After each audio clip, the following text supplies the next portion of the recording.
Migraine వచ్చినప్పుడు treatment కన్నా first migraine రాకుండా ఉన్నటువంటి జాగ్రత్తలు అనేది చాలా ఇంపార్టెంట్.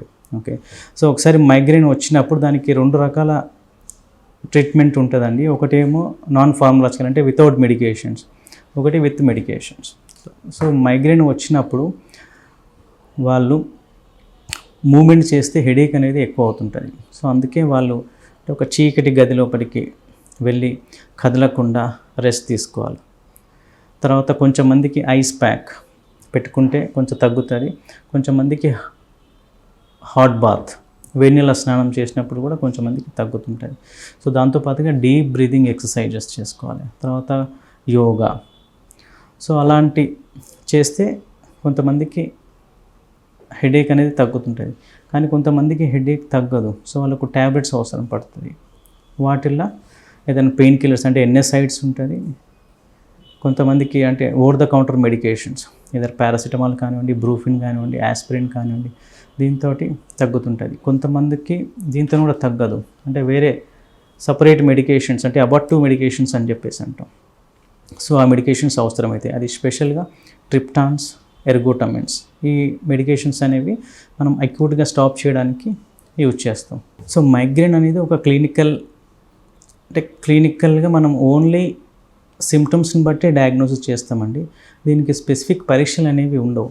కానీ కొన్నిసార్లు కొన్ని బ్రెయిన్ కండిషన్స్ మైగ్రేన్తో పాటు అసోసియేటెడ్ ఉంటాయి. సో వాటిని రూల్ అవుట్ చేసుకోవడానికి మనం బ్రెయిన్ ఇమేజింగ్ అనేవి చేపిస్తాం.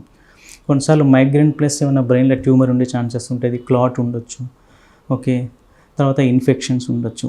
సో అలాంటి కండిషన్స్ వల్ల కూడా మైగ్రేన్ అనేది ఫ్రీక్వెంట్గా ట్రిగ్గర్ అవుతూ ఉంటుంది. అలాంటి సెకండరీ కాజెస్ తెలుసుకోవడానికి మనం బ్రెయిన్ ఇమేజెస్ తీసేసి అవి రూల్ అవుట్ చేస్తాం.